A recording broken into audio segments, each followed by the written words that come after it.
नमस्कार, मी सुवर्णा जोशी। आज 1 मे महाराष्ट्र दिन। महाराष्ट्राचे आत्तापर्यंतचे जे शिल्पकार होऊन गेले त्यांच्याविषयी आज आपण बोलणार आहोत। आत्तापर्यंत प्रत्येक दिवशी 9 ते 10 या वेळेमध्ये आपण सगळे वेगवेगळ्या सामाजिक आणि राजकीय विषयांवर चर्चा ऐकत आलेले आहात, वादावादी सुद्धा अनेकदा ऐकत आलेले आहात। मात्र आज आपण महाराष्ट्रातल्या शिल्पकारांविषयी बोलणार आहोत। आमचे IBN लोकमतचे असेही काही प्रेक्षक असतील ज्यांनी अशा महाराष्ट्रातल्या शिल्पकारांना जवळून पाहिलं असेल, त्यांच्याशी संवाद साधला असेल, आणि असेही काही प्रेक्षक असतील ज्यांना या महाराष्ट्रातल्या शिल्पकारांची नावं ऐकून माहिती असतील पण त्यांच्याविषयी जास्त कल्पना नसेल, माहिती नसेल। आज त्यांच्याविषयीच आपण बोलणार आहोत। मान्यवरांना आपण या स्टुडिओमध्ये आमंत्रित केलेलं आहे आणि या शिल्पकारांविषयीची माहिती आपण त्यांच्याकडून जाणून घेणार आहोत। सुरुवातीला पाहूयात महाराष्ट्राच्या या शिल्पकारांविषयीचा एक रिपोर्ट। यशवंतराव चव्हाण महाराष्ट्राचे पहिले मुख्यमंत्री म्हणून यशवंतरावांची ओळख आहे, पण त्यांच्या शालीन राजकारणाची बरोबरी अजून तरी कुणाला करता आलेली नाहीये। देशाचं उपपंतप्रधानपद, चीन युद्धात देशाचं संरक्षण मंत्रीपद अशी महत्त्वाची पदं यशवंतरावांनी भूषवली। आधुनिक महाराष्ट्राची मुहूर्तमेढ यशवंतरावांनीच रोवली। वाचनाचा व्यासंग असलेला, कुठल्याही क्षेत्रात मुसाफिरी करणारा यशवंतरावांसारखा नेता विरळच। SM जोशी,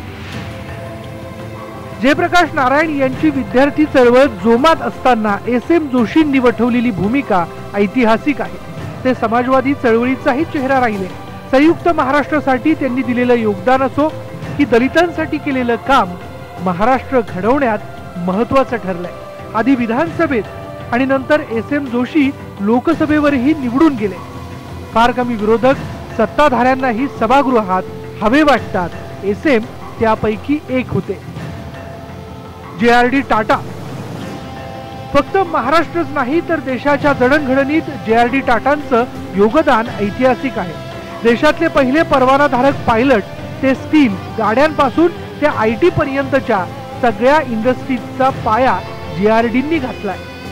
देशानेही त्यांच्या योगदानाचं महत्त्व ओळखत त्यांना भारतरत्नानं गौरवलं।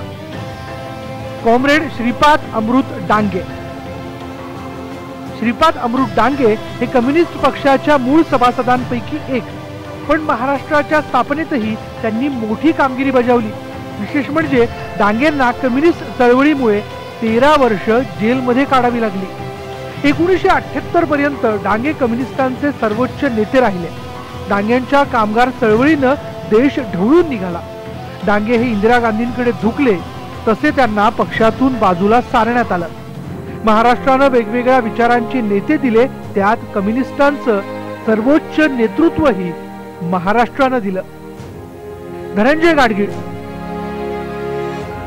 धनंजय गाडगीळ हे अर्थतज्ञ म्हणून ओळखले जातात। त्यांच्या गाडगीळ फॉर्म्युल्यावरच नियोजन आयोगानं राज्यांना केंद्रानं आर्थिक मदत देणं सुरू केलं। महाराष्ट्रातली सहकार चळवळ मोठी करण्यातही धनंजय गाडगीळ यांचं योगदान मोठं आहे। सगळ्यात महत्त्वाचं म्हणजे पुण्याच्या प्रसिद्ध गोखले इन्स्टिट्यूटची पायाभरणी गाडगिळांनी केली।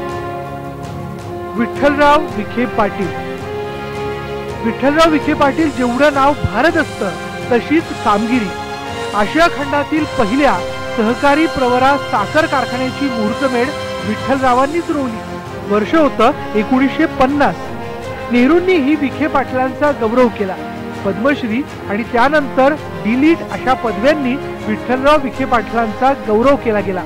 महाराष्ट्रात ज्या सहकार चळवळीचा आज वटवृक्ष झालेला दिसतोय त्याचं रोपटं विखे पाटलांनी रोवलं। त्यांच्या कर्तृत्वावर विखे पाटलांचं घराणं आजही महाराष्ट्राच्या राजकारणात सक्रिय आहे। 3 मान्यवरांशी मी संवाद साधणार आहे। आपापल्या क्षेत्रामध्ये दिग्गज असलेली ही तिन्ही नावं आहेत। भारतकुमार राऊत ज्येष्ठ पत्रकार आपल्या स्टुडिओमध्ये आलेले आहेत। त्याच्याचबरोबर ज्ञानेश महाराव संपादक चित्रलेखाचे, वेगवेगळ्या विषयांवर मुसाफिरी केलेली आहे त्यांनी, लिखाण केलेलं आहे त्यांनी। आणि पुण्याहून आपल्याबरोबर आहेत सदानंद मोरे, इतिहास संशोधक आहेत, विचारवंत आहेत। आपल्या तिघांचंही या कार्यक्रमामध्ये मी स्वागत करते। भारतकुमार राऊत सर, आपल्यापासून सुरुवात करीन। या शिल्पकारांविषयी आपण बोलणार आहोत। तुम्ही सगळ्यांनी तुमच्या माध्यमातून जे जे कोणी शिल्पकार घडलेले आहेत, महाराष्ट्र ज्यांनी घडवलेलं आहे, त्यांची नावं आमच्यापर्यंत आलेली आहेत, ती सुद्धा आपण आपल्या प्रेक्षकांपर्यंत पोहोचवणार आहोत. मात्र भारतकुमार राऊत सर, आपल्याला आणि अर्थातच तिन्ही मान्यवरांना हाच पहिला प्रश्न आहे.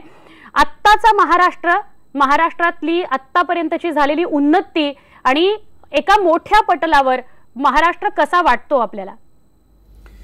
पहिल्यांदा सर्वांना महाराष्ट्र दिनाच्या लाख लाख शुभेच्छा मी देतो.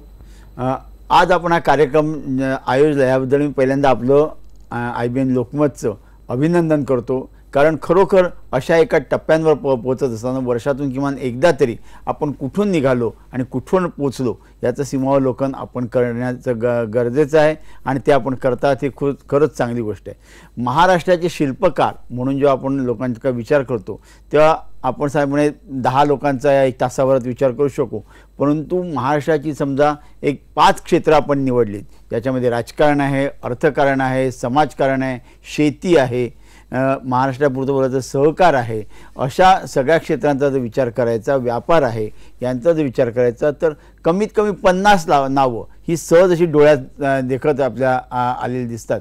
तर त्यामुळे या सगळ्यांचा विचार करणं शक्य नाही. त्या सर्वांनाच मी इथे श्रद्धांजली वाहतो. मात्र हे करत असताना मला असं वाटतं की आपल्याकडे अनेक पायाचे दगड झालेले आहेत की ज्यांचं कर्तृत्व खूप मोठं आहे, परंतु ते ग्लॅमरच्या क्षेत्रात नसल्यामुळे किंवा जेव्हापासून या सगळ्याला ग्लॅमर मिळायला लागलं तेव्हा ते हयात नसल्यामुळे त्यांची नावं ही त्या पद्धतीने झालेली नाहीत. अशी अनेक नावं आहेत, त्यांचा आपण नीट विचार केला पाहिजे. आज महाराष्ट्र कुठे आहे? तर आज महाराष्ट्र हा महाराष्ट्राच्या स्थापनेपासूनच महाराष्ट्र हे आर्थिकदृष्ट्या, व्यापार म्हणून, सामाजिक क्षेत्रामध्ये महाराष्ट्र हे अग्रेसर राहिलेलं राज्य आहे. आजही ते तसंच अग्रेसर आहे. आपण जर तांत्रिकदृष्ट्या आकडेवारीचा विचार केला तर हे अग्रेसर राज्य आहे. परंतु नंबर 1 आणि नंबर 2 याच्यातली जी गॅप होती, जे अंतर होतं, हे खूप कमी होत चाललेलं आहे. आणि असं जर कमी होत राहिलं तर एक दिवस महाराष्ट्र हे मागे पडणार आहे. कारण जर का अंतर कमी होत गेलं तर याचा अर्थ आपली जी प्रगती आहे या प्रगतीमध्ये आपल्याला काही कमी पडतो आणि अशी प्रगती कमी होणं याचा अर्थच मी अधोगती असं मानतो. तांत्रिकदृष्ट्या लोकांना हे मानणार नाहीत, परंतु प्रत्यक्षात ही अधोगतीच आहे.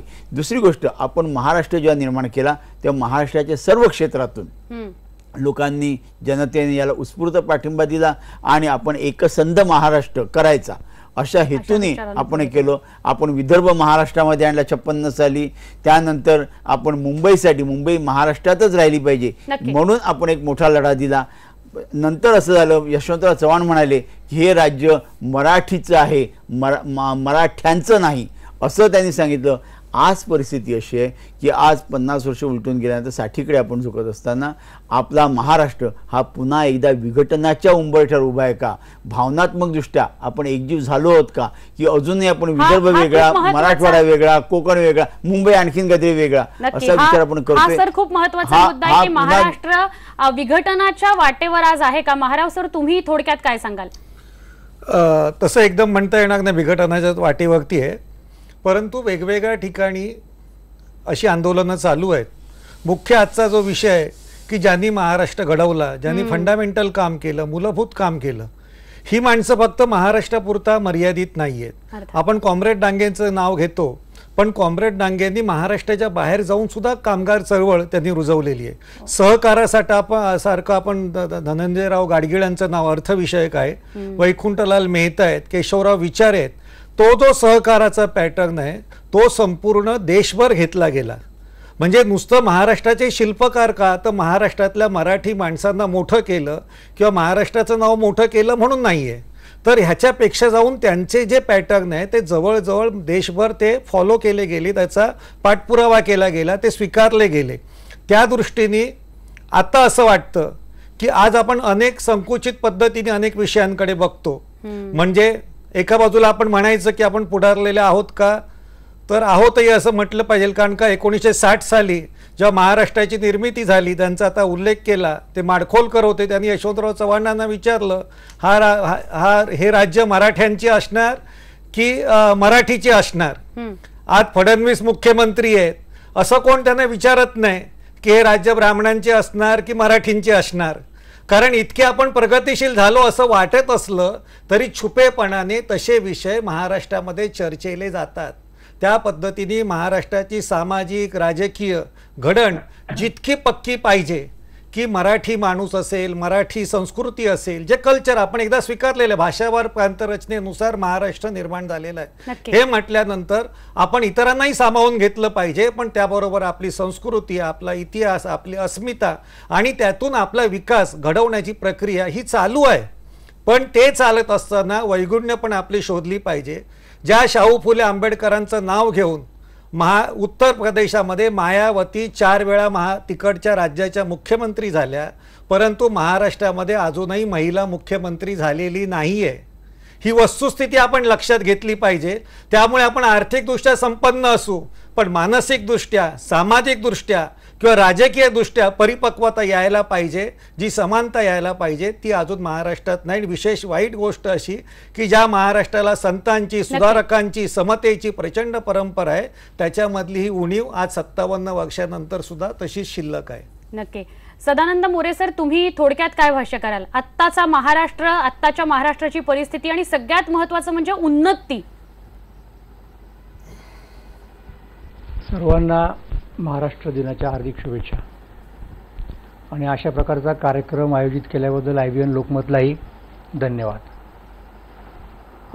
खरं तर उन्नती, प्रगती यांचे अनेक मापदंड असतात, पण मुख्य मुद्दा असा आहे की आपण ज्या वेळेला महाराष्ट्र राज्याची निर्मिती केली तेव्हा आपण काय स्वप्न उराशी धरून ती निर्मिती केली होती, काय प्रोजेक्टेड आपले अशा प्रकारचे कार्यक्रम होते, अशा संदर्भात सुद्धा आपण त्या प्रगतीचा विचार केला पाहिजे. आणि त्यावेळेला आपल्याला असं दिसतं की महाराष्ट्र राज्य हे अत्यंत जागरूक सामाजिक आणि राजकीय दृष्टिकोनातून, शैक्षणिक दृष्टिकोनातून, आर्थिक दृष्टिकोनातून, तर त्या काळामध्ये एक संपूर्ण आपल्या समाजाचं भान असणं हे महाराष्ट्राचं वैशिष्ट्य होतं. किंबहुना ते भान असल्यामुळेच आपण महाराष्ट्राची मागणी केली. ते बेसिकली भान भाषिक भान होतं आणि त्याला खरं तर सरकारनेच मान्यता दिली होती. तर ही मान्यता परिपूर्ण करण्यासाठी आपण संयुक्त महाराष्ट्राची चळवळ केली. त्या चळवळीला यश आलं. आणि त्या काळात 60 साली जेव्हा महाराष्ट्र निर्माण झाला तेव्हा या राज्याकडनं इतरांच्या काय अपेक्षा होत्या आणि आपल्या स्वतःच्या काय अपेक्षा होत्या याचा आपण विचार केला पाहिजे. म्हणजे आपल्या लक्षात येईल की आपण प्रगती केली, उन्नती केली, किती केली. म्हणजे जसं महाराष्ट्र राज्य निर्माण झालं त्याच वेळेला यशवंतराव चव्हाण म्हणाले होते की महाराष्ट्र आणि भारत यांचा संबंध काय राहील, तर भारताच्या हिताला आम्ही प्राधान्य देऊ आणि जेव्हा भारतावरती संकट येईल तेव्हा आम्ही सर्वात पुढे असू. आणि त्याप्रमाणे घडलं प्रत्यक्षामध्ये. म्हणजे थोडक्यात काय की आपण इतरांना दिली आणि बोला बोला तुम्ही तिघांनीही महाराष्ट्राच्या शिल्पकारांची जी नावं दिलेली आहेत त्यामध्ये प्रामुख्याने आत्ता आपण ज्यांचा उल्लेख केला यशवंतराव चव्हाण. महाराष्ट्र आत्ता आम्ही जो बघतो आहोत ज्यांनी घडवला त्यांचे कष्ट होते, परिश्रम होते, दूरदृष्टी होती, प्रामुख्याने नाव घेतलं जातं यशवंतराव चव्हाण यांचं. त्यांनी कशा प्रकारे हा महाराष्ट्र घडवला, त्यांचं योगदान काय राहिलं? आता मी असं म्हणेन की ही जी नावं आपण घेतो आहोत ना ती प्रातिनिधिक नावं आहेत. अर्थात त्यांच्यापेक्षा आता राऊत साहेब म्हणाले त्याप्रमाणे इतरही अनेक लोक आहेत, सगळ्यांचीच नावं आपण आज घेऊ शकत नाहीत. ती वेगवेगळ्या क्षेत्रांमधली प्रातिनिधिक नावं म्हणून आपण घेतली आणि ती योग्य आहे. तर याच्यामध्ये यशवंतरावांना आपण महत्त्व का देतो त्याची अनेक कारणं आहेत. त्यातलं महत्त्वाचं कारण असं आहे की यशवंतरावांनी अत्यंत आणीबाणीच्या प्रसंगी सुद्धा थंड डोकं ठेवून कुठल्याही प्रकारे भावनेच्या आहारी न जाता एकूण महाराष्ट्राचं हित, महाराष्ट्राचं भारताचं असलेलं स्थान आणि भारताचं आणि महाराष्ट्र असलेलं नातं, महाराष्ट्राचं असलेलं नातं या सगळ्या गोष्टी विचारात घेऊन प्रसंगी टीका सहन करून टीकाकारांची सुद्धा सौजन्याने वागून आणि महाराष्ट्राला एक समृद्ध आणि सुसंस्कृत राज्य बनवण्याचं ध्येय ठेवून काम केलं. म्हणून आपल्याला यशवंतरावांचं नाव प्राधान्याने घ्यावं लागतं. खरंय, जसं यशवंतरावांचं नाव आपण सगळे घेतो, त्यांना महाराष्ट्राचा शिल्पकार म्हणतो, तसंच नाव भारदस्त व्यक्तिमत्व राजकीय क्षेत्रातलं शरद पवारांकडे सुद्धा बघितलं जातं. मात्र राऊत सर, या दोन्ही व्यक्तिमत्वांना आपण जवळनं वाचलं, बघितलं, ऐकलं असेल. मला सांगाल, आधुनिक भारताची किंवा आधुनिक महाराष्ट्राची जी मुहूर्तमेढ आहे ती यशवंतरावांनी रोवलेली पाहायला मिळते. तर असा काही प्रसंग त्यांच्याशी संवादाचा किंवा त्यांना ऐकण्याचा, त्यांच्याविषयी ऐकण्याचा तुम्ही सांगू शकाल? ज्या काळात संयुक्त महाराष्ट्राची स्थापना झाली किंवा यशवंतराव दिल्लीला गेले संरक्षण मंत्री म्हणून, त्या काळात मी अगदीच म्हणजे प्राथमिक शाळेच्या वयामध्ये होतो. त्यामुळे मला प्रत्यक्ष त्यांचा असा अनुभव नाही. त्यांची भाषणं ऐकलेली आहेत मी. त्यांचं विशेषतः ते जे संरक्षण मंत्री झाले त्यावेळी त्यांचा शिवाई पार्कवर एक मोठा नागरी सत्कार करण्यात आला. त्या समारंभाला मला माझे वडील घेऊन गेलेले होते. त्यावेळी मी यशवंतरावांचं भाषण नीट ऐकलं होतं. पण आता ते बाळ वय होतं, त्याच्यामध्ये काही करण्यासारखं नव्हतं. परंतु नंतर जेव्हा मी त्यांच्याबद्दल वाचायला लागलो किंवा त्यांचे सह्याद्रीच्या वारेसारखं पुस्तक मी वाचून काढलं, त्यावेळी हा माणूस महाराष्ट्राला पहिला मुख्यमंत्री म्हणून लाभणं हे महाराष्ट्राचं पहिलं सुदैव होतं, हे माझ्या लक्षात आलं. कारण अत्यंत दूरदृष्टी असलेला, पक्षाच्या पलीकडे जाऊन, जातीच्या पलीकडे जाऊन, भाषेच्या पलीकडे जाऊन, प्रांताच्या पलीकडे जाऊन विचार करू शकणारा असा हा महाराष्ट्राला नेता, पहिला नेता म्हणून लाभला, हे अतिशय महत्त्वाचं आहे. एक दुसरी गोष्ट त्यांच्याबद्दल तुम्हाला सांगतो की महाराष्ट्राची 1960 साली स्थापना झाली. मुंबई राज्यातून आपण वेगळे होऊन आपण महाराष्ट्र झालो. त्यावेळी सगळ्यात महत्त्वाची गरज होती ती म्हणजे महाराष्ट्राची प्रशासकीय यंत्रणा ही शिस्तबद्ध करण्याची आणि त्याची घडी बसवण्याची आपल्याला मोठी गरज होती. यशवंतरावांनी त्या काळातले जे ज्येष्ठ IAS अधिकारी होते, त्याच्यामध्ये सुकटनकर जानके होते, त्याच्यामध्ये सगो बर्वे होते, जे पुढे आपले अर्थमंत्रीसुद्धा झाले, अशा मंडळींना एकत्र, पिंपुटकर होते, अशा मंडळींना एकत्र आणलं. केवळ एकत्र आणलं नाही तर त्यांच्यामध्ये एक विश्वासाची भावना निर्माण केली आणि या महाराष्ट्राच्या जडणघडणीमध्ये राजकारणाबरोबरच तुमचा कसा सहभाग असायला पाहिजे हे सांगितलं. हे ब्युरोक्रसीबद्दल, प्रशासनाबद्दल झालं. तिसरी महत्त्वाची गोष्ट म्हणजे राज्य केवळ प्रशासन आणि राजकारण ह्याच्यावर चालत नाही, त्याचा आत्मा हा सांस्कृतिक असतो.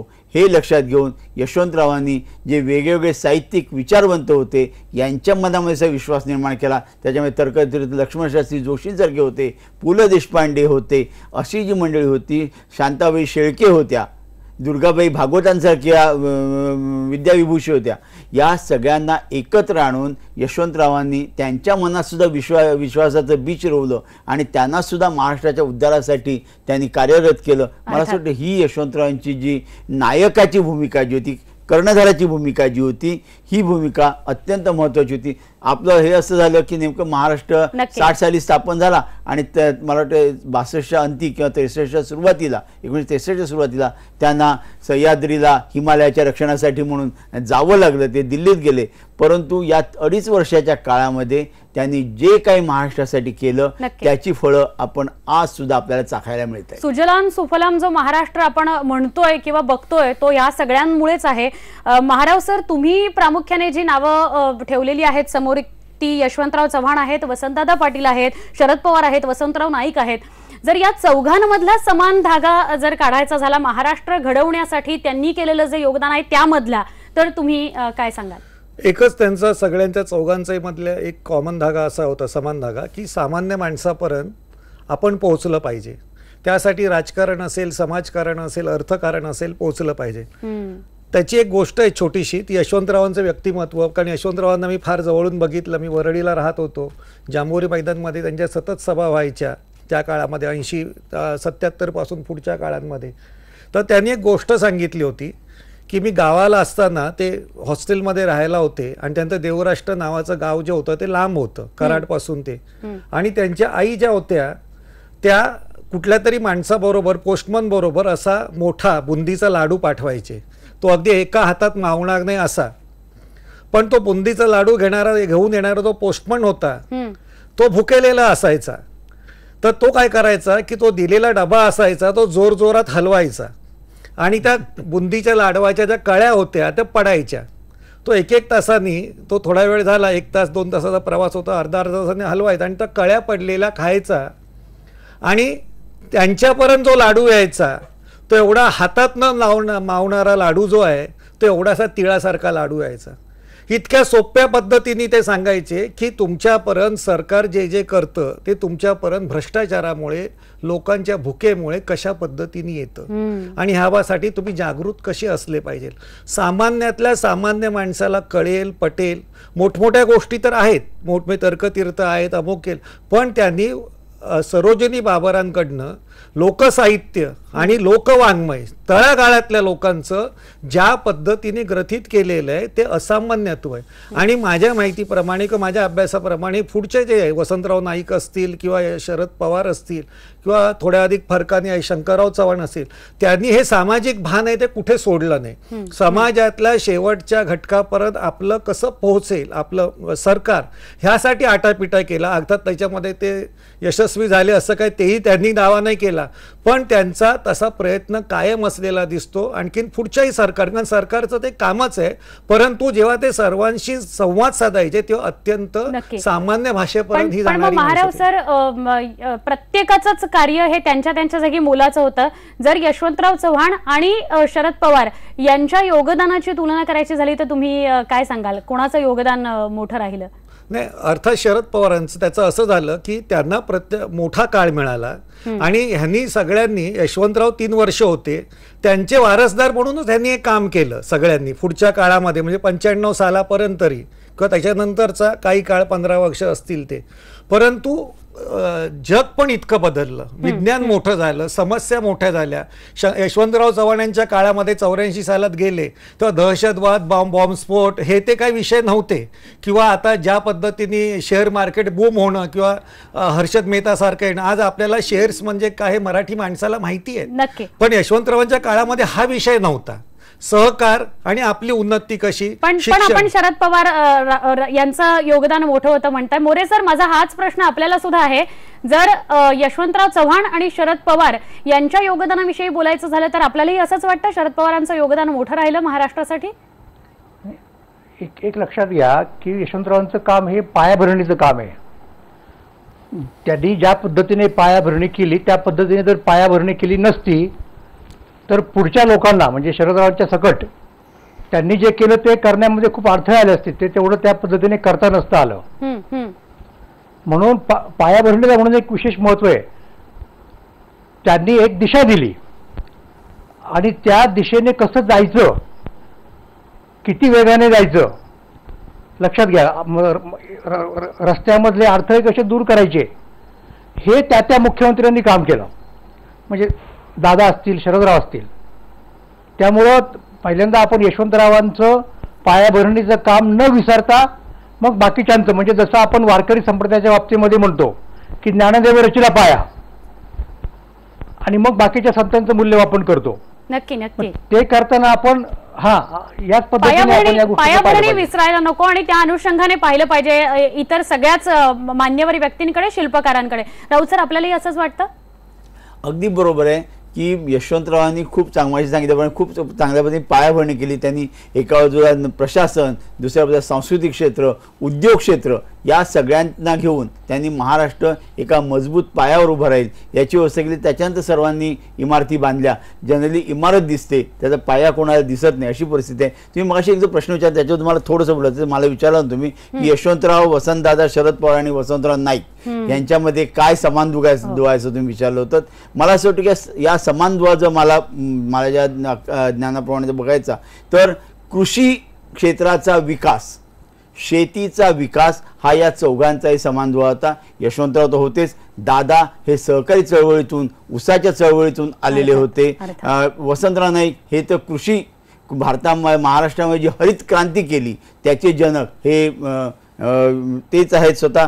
आणि शरद पवार हे सुद्धा कृषीच्या क्षेत्रानंतर ते देशामध्ये कृषी मंत्री सुद्धा झालेले होते. त्यामुळे चौघांचा जर समान धागा जर आपण शोधायचा झाला तर कृषीला प्राधान्य, कृषीमधलं त्यांची मास्टरी महत्वाचं, आणि त्यांनी दिलेले संदेश हे मला असं वाटतं चौघांमधले. कृषीच्याच अनुषंगाने सहकार चळवळ जी आहे ती महाराष्ट्रामध्ये ज्यांनी रोवली, ज्यांनी रुजवली त्यांच्याविषयी सुद्धा आपण बोललं पाहिजे.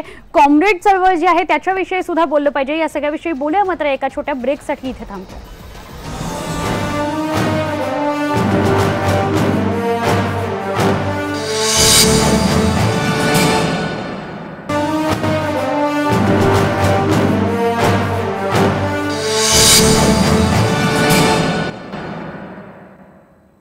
हा महाराष्ट्र ज्यांनी घडवला त्यांची आठवण काढण्याचा प्रयत्न आपण करतो आहोत. आपल्याबरोबर पुण्याहून सदानंद मोरे आहेत, भारतकुमार राऊत आहेत आणि ज्ञानेश महाराव आहेत. मोरे सर, सहकार महर्षी म्हणून आपण ज्यांना ओळखतो किंवा ज्यांनी पहिला सहकारी साखर कारखाना काढला त्याचे अध्यक्ष धनंजय गाडगीळ राहिले, अशी दोन नावं जी आपण समोर आणलेली आहेत किंवा प्रामुख्याने आपण ज्यांच्याविषयी बोललात, एक तर धनंजय गाडगीळ आणि पद्मश्री विठ्ठलराव विखे पाटील. तुम्ही विखे पाटलांविषयी काय सांगाल, त्यांच्या योगदानाविषयी, त्यांच्या सहकार क्षेत्रातल्या एवढ्या मोठ्या कामाविषयी काय सांगाल थोडक्यात? काय आपल्याला जर विचार करायचा झाला सहकारी चळवळीचा तर तो तिघांच्या संदर्भात करावा लागेल. एक स्वतः पद्मश्री आहेतच विठ्ठलराव विखे पाटील, दुसरा धनंजयराव गाडगीळ आणि तिसरं नाव म्हणजे वैकुंठभाई मेहता. धनंजयराव गाडगीळ हे महाराष्ट्रामधले डी कास्ट झालेले ब्राह्मण आणि वैकुंठभाई मेहता म्हणजे डी क्लास झालेले भांडवलदार, असं मी त्यांचं वर्णन करत असतो. त्या दोघांनाही बहुजन समाजाबद्दल अत्यंत आस्था होती. भाऊराव पाटलांच्या रयत शिक्षण संस्थेमध्ये धनंजय गाडगीळांनी फार महत्त्वाचं योगदान दिलेलं आहे आणि प्रवरेच्या बाबतीत सुद्धा म्हणजे विखे पाटलांना त्यांनी सहाय्य केलं. पण हा मुद्दा फक्त एका कारखान्याच्या उभारणीचा किंवा शिक्षण संस्थेला मदत करण्याचा नाही. मुद्दा असा आहे की त्यांनी एक सहकाराचं तत्वज्ञान सांगितलं. भारतासारख्या नवस्वतंत्र आणि अलिप्ततावादी राजकीय धोरण स्वीकारलेल्या देशाचं आर्थिक धोरण काय असलं पाहिजे, तर त्या काळामध्ये साम्यवादी राष्ट्रीयकरण करणारे लोक जे होते रशियाच्या मार्क्सच्या मागे लागून आणि अमेरिकेची भांडवलशाही विचारसरणी आत्मसात करून मुक्त व्यवस्थेचा पुरस्कार करणारे जे लोक होते, या दोन जागतिक अर्थव्यवस्थांना पर्याय सहकार होऊ शकतो याची मांडणी धनंजयरावांनी केली. म्हणजे सहकार हे त्यांच्या जीवनाचं तत्वज्ञान म्हणून त्यांनी मांडलं. ते काही फक्त प्रॅक्टिकल सोल्युशन नव्हतं आणि ही गोष्ट आपण नंतर विसरलो आणि ते एक प्रॅक्टिकल सोल्युशन आणि किफायतशीर सोल्युशन म्हणून लोक वापरायला लागले, म्हणून नंतरच्या काळात काही समस्या निर्माण झाल्या. नक्की मला थोडंसं याच्याबद्दल बोलायचं. धनंजयराव गाडगीळांची जी कॉन्ट्रीब्युशन आहे केवळ महाराष्ट्राला नाही तर देशाला ही खूप काळाच्या पडद्याआड राहिलेली असं मला वाटतं. त्याचं जितकं कौतुक व्हायला पाहिजे, जितकं लोकांनी त्यांना मानायला पाहिजे तितकं होत नाही. दोन्ही आणि सहकार आणि अर्थ दोन्ही. एक गोष्ट नक्की बघा तुम्ही की ते प्लॅनिंग कमिशनचे अध्यक्ष होते आणि प्लॅनिंग कमिशनचे ते अशा काळात अध्यक्ष होते की ज्या काळामध्ये आपल्या नियोजनाला खऱ्या अर्थाने गती मिळायला लागली होती त्या काळामध्ये होते. आणि त्यांनी सहकार या विषयामध्ये त्यांनी जी आपली तत्व मांडली, जे सिद्धांत मांडले, ते आजही गाडगीळ फॉर्म्युला म्हणून आजही अर्थशास्त्राच्या पुस्तकामध्ये आहेत. आणि अशा तऱ्हेचा राष्ट्रीय मान्यता मिळालेला असा हा आपल्या राज्याने दिलेला धनंजयराव गाडगीळ हा अर्थतज्ञ होता. आणि आपण आता मोरे सर म्हणाले की त्यांनी जाती कोण कुठल्या जातीचं होतं, कोण कुठल्या जातीचं होतं. मला असं वाटतं की धनंजयरावांच्या एकंदर कार्यपद्धतीवर विचारप्रणालीकडे पाहिलं तर मला असं वाटत नाही की त्यांच्या डोळ्यापुढे जात हा विषय कधीही आला होता असं मला वाटत नाही. गरीब आणि श्रीमंत, शेतकरी आणि शहरी इतक्या विषयापुरते त्यांनी ते हे होते आणि त्यामुळे त्यांनी प्रवरा कारखान्यासाठी त्यांनी खूप मोठं एक त्यांनी आर्थिक थिअरीचं सिद्धांताचं बळ तर दिलंच, परंतु त्याचबरोबर देशातल्या सगळ्या सहकारी चळवळीला त्यांनी खूप मोठं योगदान त्यांचं झालेलं आहे. ते प्लॅनिंग कमिशनचे जेव्हा अध्यक्ष होते तेव्हा आपल्याकडे दुसरी किंवा तिसरी योजना ही चालली होती आणि त्याच्यामध्ये त्यांची कॉन्ट्रीब्युशन ही खूप मोठी. त्या काळामध्ये नियोजन आयोग ही गोष्ट महत्त्वाची होती. आतासारखं नव्हतं. आता तर नियोजन आयोगच नाही, आता ते नीती आयोग झाला. पण आता नियोजन आयोगाला नंतर कोणी विचारत नव्हतं, त्यामुळे तो बासनात गुंडाळावा लागला. त्या काळामध्ये ज्या पद्धतीने नियोजन आयोग सांगेल त्या पद्धतीने लोक वागत होते. त्या काळामध्ये त्यांनी ही आर्थिक शिस्त ही खूप चांगल्या पद्धतीने लावून दिली होती. ते त्यांचं कॉन्ट्रीब्युशन आहे हे खूप महत्त्वाचं आहे. नक्की. महाराव सर, तुम्ही काय सांगाल पद्मश्रींचं सहकार क्षेत्रातलं योगदान? नाही, योगदान म्हणजे इतकं महत्त्वाचं आहे की ह्यांनी सिद्धांत मांडला.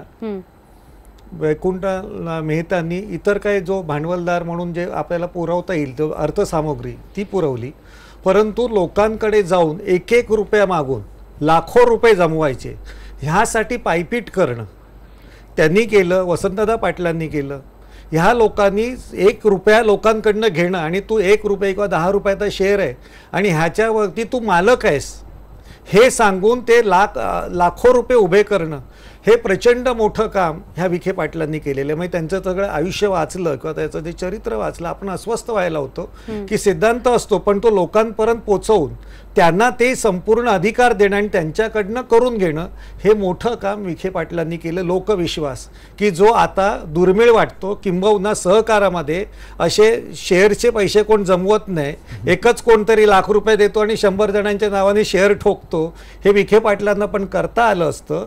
पण ते गाव पाड्यावरती गेले आणि तिथून त्यांनी पैसा जमवला आणि त्यांनी विचारलेल्या प्रत्येक प्रश्नाचे ते उत्तरं द्यायचे. हे त्यांचं योगदान मोठं आहे की जे त्यांनी जर तसा पाया रचला नसता तर आज एवढ्या मोठ्या इमारती किंवा एवढं करोडो रुपयाची मालमत्ता आणि त्याच्या भ्रष्टाचार व्हावं इतका अतिमालमत्ता होण्याचं जे आहे, पण त्याचा मुख्य कामा लोकविश्वास होता, त्याला त्यांनी जपलं खूप. अगदी थोडक्यात मला असं वाटतं महाराव सर, आपण याही विषयी म्हणावं, जसं आपण सहकार क्षेत्रात गाडगिळांचं योगदान राहिलंच, मात्र त्याबरोबर अर्थतज्ञ म्हणून सुद्धा आपण त्यांना जाणतो, तर त्याच्याविषयी तुम्ही थोडक्यात अगदी. आज संपूर्ण जे आज आपलं ग्रामीण नीती आणि शहरी की पैसा शहरांमध्ये किती कुठल्या व्यवस्थेवरती खर्च केला पाहिजे आणि ग्रामीण भागात कुठल्या गोष्टीवरती खर्च केला पाहिजे आणि कशा पद्धतीने त्याचं नियोजन झालं पाहिजे ह्याचं स्वतंत्र त्यांनी दिशा दाखवलेली आहे की आजही ती महत्त्वाची आहे की जे आपण शहरामध्ये लागू करतो तेच आपण ग्रामीण भागात नाही लागू करत. अनेकदा होतं, आता शहरीकरण जोरात चालू झाल्यामुळे ग्रामीण भागामध्ये ही शहरी अर्थनीती घुसते, पण त्यांनी त्याच्यामधले धोकेही त्यांनी गाडगिळांनी तेव्हाच दाखवून दिलेले आहेत. तुम्ही ग्रामीण भागावरती जर असं जर कलम करायला गेलात तर तिथे शहरीकरण होणार नाही, तिथे बिभत्सपणा येईल आर्थिक ह्याच्यामध्ये आणि की वाईट पद्धतीने ते होईल. त्या पद्धतीने आपल्याकडे अगदी जवळचं बघायला गेलं पनवेल हे डेव्हलप झालं, पण तिथे सगळे डान्स बार जास्तीत जास्त मोठे निर्माण झाले. हे असे धोके हे त्यांनी त्या काळामध्ये दाखवलेले. विकास अर्थ आणखीन विकास याचा संबंध काय हा अत्यंत छान पद्धतीने त्यांनी दाखवला. नक्की गाडगिळांवर एक खूप मोठा प्रबंध आलेला होता, त्यांच्या कामावर त्यांच्या कार्यावर. कॉम्रेड श्रीपाद डांगे यांनी तो प्रबंध लिहिलेला होता, Gadgil and the economic of Indian democracy असा तो प्रबंध होता. आपल्याला अर्थातच डांगेंविषयी बोलावं लागेल, डांगे काय किंवा SM यांच्याविषयी, कारण एक आपण म्हणूया एक मोठी विद्यार्थी चळवळ किंवा कॉम्रेड चळवळ जी आहे ती आपल्याला त्यांच्या माध्यमातून पाहायला मिळाली. मोरे सर, मी आधी सुरुवात तुमच्यापासून करीन, तुम्ही डांगे सरांविषयी काय सांगाल? भारतामधल्या साम्यवादी म्हणजे कम्युनिस्ट पक्षाचे जनक आणि कामगार चळवळ म्हणजे जी कम्युनिस्ट मार्क्सवादी पद्धतीने चालली पुढे तिचेही जनक, अशा पद्धतीने तुम्हाला डांग्यांचं नाव घ्यावंच लागतं. डांग्यांच्याच वेळेला तिकडे एम एन रॉय जे होते बंगालमधले, ते तिकडे मेक्सिकोत वगैरे गेले, तिथून पुढे रशियामध्ये गेले आणि थेट लेनिनच्या मांडीला मांडी लावून बसले आणि त्यांनी एक कॉन्ट्रीब्युशन केलं त्या सगळ्या रशियाच्या आणि एकूणच कम्युनिस्ट विश्वाच्या योजनेमध्ये, थोडक्यात सांगायचं म्हणजे उभारणीमध्ये.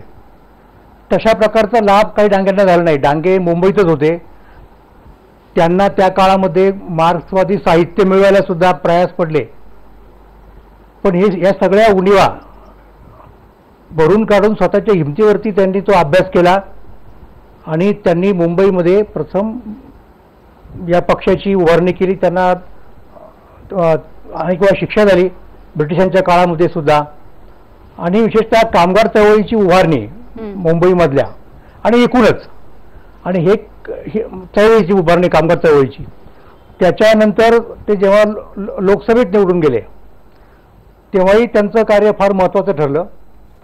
विशेषतः इंदिरा गांधींना त्यांच्या मागे जेव्हा बहुमत नव्हतं तेव्हा त्यांना ते बहुमत देण्यासाठी त्यांनी जे प्रयत्न केले ते महत्त्वाचे आहेत. आंतरराष्ट्रीय स्तरावरती आपलं भारतीयत्व जपून आपण साम्यवादी कसा असू शकतो, म्हणजे आपण साम्यवादी आहोत म्हणजे रशियाच्या आहारी गेलं पाहिजे किंवा चीनच्या आहारी गेलं पाहिजे पूर्णपणे, अशी काही गरज नाही. आपलं स्वतंत्र आयडेंटिटी असू शकते, ही डांग्यांनी दाखवलं. आणि तिसरा मुद्दा महत्त्वाचा म्हणजे संयुक्त महाराष्ट्राच्या चळवळीमध्ये सुद्धा डांग्यांचं अतिशय महत्त्वाचं योगदान आहे, ते आपण विसरू शकत नाही. म्हणजे डांगे आहेत, SM आहेत, प्रबोधनकार ठाकरे आहेत, उद्धवराव पाटील आहेत, अशा कितीतरी लोकांची आपल्याला नावं घेता येतील. पण अगदी थोडक्यात म्हणजे प्रबोधनकारांनी जे सांगितलं त्यांच्या आत्मचरित्रात, त्या पद्धतीने जर सांगायचं झालं तर ते सगळे लोक अगदी काय म्हणतात त्याला स्वयंभू होते, मोठमोठे नेते होते, प्रत्येकाचे दृष्टिकोन होते, प्रत्येकाचा काही एक पक्ष होता आणि त्यामुळं संयुक्त महाराष्ट्राच्या समितीमध्ये खूप वादावादी व्हायची. तर अशा वेळेला डांगे सुरुवातीला गप्प बसायचे, काही बोलायचे नाहीत आणि ज्यावेळेला बाकीचे सगळे लोक बोलून बोलून दाबायचे त्यावेळेला डांगे आपलं शेवटचं मत मांडायचे आणि ते मान्य व्हायचं. हा असं वर्णन प्रबोधनकारांनी केलेलं आहे. अर्थात तेव्हा ते डांग्यांचं महत्व आपल्याला कधीही नाकारता येत नाही. नक्की. आणि म्हणूनच समाजवादी विचारसरणीचे भारतातील भागीरथ असं त्यांना म्हटलेलं आहे. नारायण सुर्वेंनी डांगेंविषयी खूप चांगलं लिहून ठेवलंय. नारायण सुर्वे 4 ओळी डांगेंविषयी लिहितात की घनतमात जळता तुम्ही ठेविला दीप, तो अमर जाहला इथे क्रांतीचा स्तूप, शिल्पकार तुम्ही नव्या युगाचे श्रीपाद, कंठात घुमतो अखंड तव जयनाद. राऊत सर, तुम्ही काय सांगाल? अगदी बरोबर आहे. मी सांगतो की भाई डांगे यांचं कामगार जगतालाच नव्हे तर भारतातल्या एकंदर चळवळीला, चळवळ हा शब्द जो आहे, जी जनतेची चळवळ असते, या चळवळीला त्यांचा जो काही हातभार लागलेला आहे आणि जे नेतृत्व लाभलेलं आहे हे नंतर आणि आधीसुद्धा फार थोड्या लोकांकडून लाभलं असेल. एक मी सांगू शकतो की शिवसेना प्रमुख बाळासाहेब ठाकरे यांचं नेतृत्व असं लाभलं होतं. पण डांगेंच्या बाबतीत बोलायचं तर एक तुम्हाला सांगतो की त्या काळात कम्युनिझम, डावी विचारसरणी किंवा साम्यवाद ही गोष्ट माहिती आहे, कार्ल मार्क्स आणि तिकडे माओ त्से तुंग यांच्या पुरती मर्यादित होती आणि हा सगळा वाद हा आपण आयात करतो आहोत असं इकडचे अनेक धनदांडगे किंवा बुद्धिमंत हे मानत होते. याला छेद देऊन त्यांनी भारतीय कम्युनिस्ट पक्ष आणि या कम्युनिझमचा जो तत्व आहे, मूळ तत्व आहे, याला भारतीयत्व कसे देता येईल याची भारताच्या जडणघडणीमध्ये, भारताच्या क्षेत्रामध्ये त्याची कशी बीज रोवता येतील हे डांगेंनी सांगितलं. आणि पहिला संप म्हणजे गिरणी देशातला कामगार हा केवळ शोषित नाही तर तो एकत्र येऊन तो आपलं आंदोलन उभं करू शकतो हे पहिल्यांदा दाखवून देणारे हे भाई डांगे होते. मला तर सन एक्झॅक्टली आठवत नाही, 33 असेल किंवा 37 असेल. पहिला मुंबईतला जो गिरणी कामगारांचा संप होता हा श्रीपाद अमृत डांगे या 5.25 फूट उंचीच्या माणसाने हा घडवून आणला होता आणि तो त्यांनी यशस्वी करून दाखवला होता. मला असं वाटतं ही जी कॉन्ट्रीब्युशन आहे पुढे अशा चळवळी बंगालमध्ये पसरल्या, केरळमध्ये पसरल्या, देशात सगळीकडे पसरल्या, परंतु त्याची मूर्तमेढ लोळणारे असे डांगे. आणि दुसरी गोष्ट अशी की ते केवळ कामगार चळवळीपुरते राहिले नाही. आपण डांगेंचं एक कर्तृत्व विसरतो ते म्हणजे संयुक्त महाराष्ट्राच्या स्थापनेमध्ये संयुक्त महाराष्ट्राचे पंचप्राण जे मानले जायचे त्याच्यामधले एक प्राण हे श्रीपाद अमृत डांगे हे होते. आणि त्यामुळे या चळवळीसाठी त्यांनी खस्ता खाल्ल्या, तुरुंगवास भोगला आणि मुंबईतला कामगार हा त्यांनी या प्रश्नावर उफाळून वर आणला आणि त्याला त्यांनी मार्गदर्शन केलं. म्हटलं हे सुद्धा त्यांचं किंबहुना लाल बावटा लाल सलाम ही जर शब्द आपण आतापर्यंत ऐकत आलेलो असेल ते पण डांगेजींमुळेच. महाराव सर, समाज चुकीच्या कारणामुळे ज्यांना नाकारतो अशा सगळ्यांना एस.एम. जोशींनी जवळ केलं. म्हणजे डांगेंबरोबरच आपण एस.एम. जोशींचं सुद्धा नाव घेतलं पाहिजे. तर त्यांना अगदी म्हणजे डांगे आणखीन एस.एम. जोशी यांचे मार्ग वेगळे होते, समाजवादी आणखीन साम्यवादी. परंतु दोघांनाही जाताना सामान्य माणसाचा, विशेषतः दलितांबद्दलची वेगळी मतं लोकांची असायची, त्यांनी बदललेली आहे. पूर्ण किंबहुना जाती निरपेक्ष कसं राहायचं, धर्मनिरपेक्ष कसं राहायचं ह्याबाबत त्यांनी त्यांच्या क्षेत्रात राहून, विरोधात राहून सुद्धा उत्तम पद्धतीने काम केलं. डांगेंचं एक उदाहरण फक्त मी सांगतो, कारण मी त्यांना बरेच वेळा ऐकलेलं आहे, पाहिलेलं आहे, जवळून बोलताही त्यांच्याशी आलेलं आहे. ही माणसं जी होती, अगदी विरोधी पक्ष नेता म्हटल्यानंतर आपल्याला असं वाटतं की त्यांनी गुंडागर्दी केली पाहिजे. एस.एम. जोशी तसे नव्हते. म्हणजे कुठल्याही राजकर्त्या पक्षाला लाजवतील इतकी शालीनता त्यांच्याकडे होती, पण त्याचवेळी विचारांमध्ये प्रचंड मर्मभेदीपणा त्यांच्यामध्ये होता. डांगेंमध्ये पण तो होता. डांगे म्हणजे युनियन लीडर म्हटलं की तो विद्वान असू शकतो का? डांगे हे प्रकांड विद्वान पंडित होते. म्हणजे विका राजवाडेंचा जो विवाह संस्थेचा जो इतिहास होता तो त्यांनी वयाच्या 23व्या वर्षी इंग्रजीमध्ये ट्रान्सलेट करून छापून आणला होता. इथपर्यंत डांगेंचं होतं. आणि डांगे इतके दुसऱ्या बाजूला, एका बाजूला ते प्रचंड डांगे किंवा एस.एम. दोघंही एका बाजूला प्रचंड लोक आंदोलन करण्याची शक्ती असलेली, परंतु त्याच वेळी त्याच लोकांना योग्य दिशेने नेण्याची ताकद असलेली, की नुसतं कामगार किंवा गरीब कष्टकरी जनतेला, शेतकरी जनतेला आपल्यासाठी वापरायचं नाही तर त्याचा मानसिक विकास घडवायचा. डांगे असं सांगायचे की मी जरी कम्युनिस्ट असलो पण माझ्या कामगारांनी जर सत्यनारायणची पूजा घातली तर तिथे गर्दी आहे म्हणून मी तिथे जाणार आणि हा सत्यनारायण कसा खोटा आहे ते तिथे जाऊन सांगणार, इतकी त्यांच्याकडे उदारता होती. आणि दुसऱ्या बाजूला तेवढं त्यांच्याकडे धाडसही होतं सांगायचं, प्रवाहाच्या विरोधात जाण्याचं. हे SM आणखी डांगेंमध्ये ठाई ठाई आम्हाला मी तरी बघितलेले अनेक ठिकाणी. आपण दोघांनी महाराष्ट्राच्या शिल्पकाराविषयी बोलताना एक प्रामुख्याने नाव घेतलंय ते म्हणजे बाळासाहेब ठाकरेंचं. त्यांच्याविषयी राऊत सर थोडक्यात. बाळासाहेब ठाकरे हे खरं म्हणजे महाराष्ट्राला मिळालेलं एक खूप मोठं लेणं आणि ते एक देणं होतं.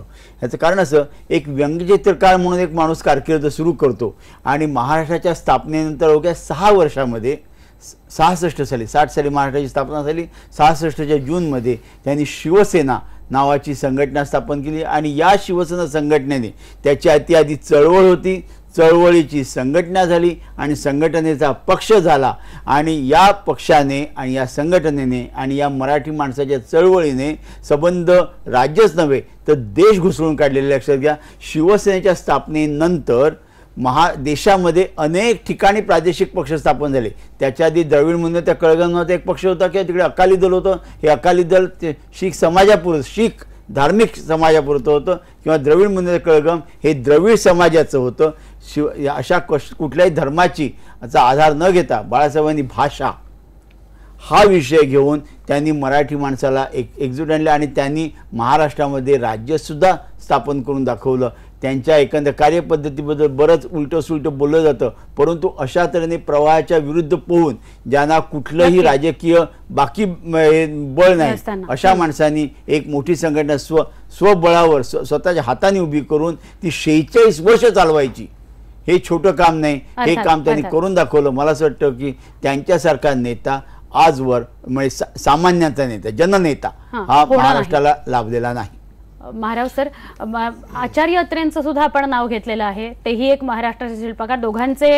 दोघांची क्षेत्र आणि दोघांचं जे काम होतं ते वेगवेगळं असेल, पण या दोघांची आचार्य अत्रेंचं म्हणजे शब्दांचा उपयोग कुठच्या पद्धतीने करता येतो. साहित्य, नाटक, चित्रपट असं कुठलं एक क्षेत्र नाहीये की राजकारण, समाजकारण.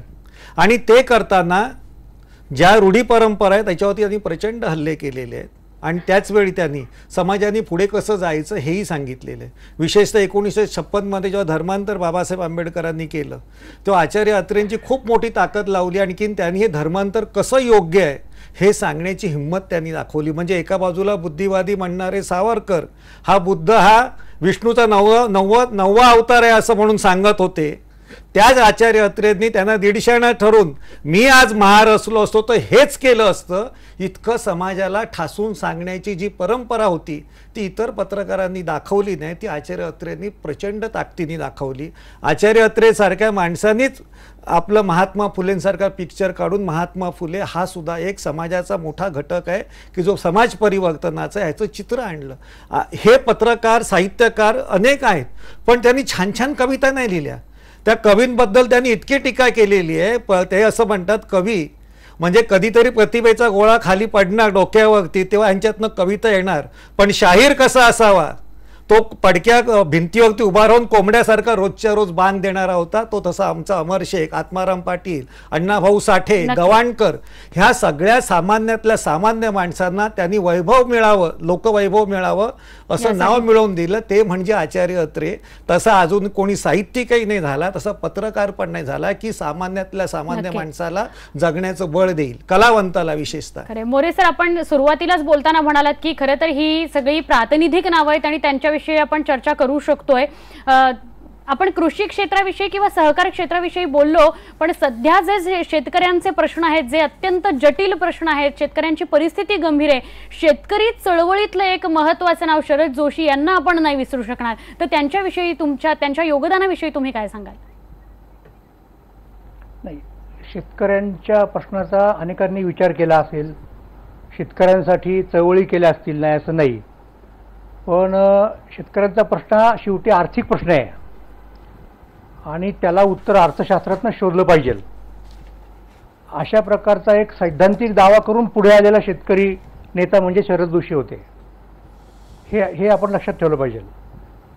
म्हणजे जगातल्या सगळ्याच ठिकाणी जे उत्पादन असतं त्यातलं मुख्य उत्पादन म्हणजे आपल्या जगण्यासाठी लागणारं साधन म्हणजे अन्नधान्य म्हणतो आपण, त्याला फूड म्हणतो.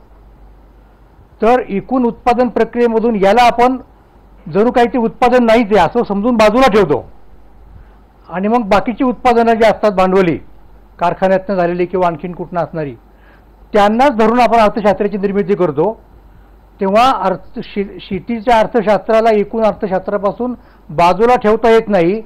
हे फार महत्त्वाचं सत्य शरद जोशींनी सांगितलं. नक्कीच. आणि नुसतं सत्य सांगून थांबले नाहीत, तर त्यांनी शेतकऱ्यांची अशी चळवळ उभी केली की जी संपूर्ण भारतात पसरली आणि एक इतिहासाला वेगळं वळण लागण्याची शक्यता निर्माण झाली. नक्की हे शरद जोशींचं फार मोठं काम आहे. नक्की.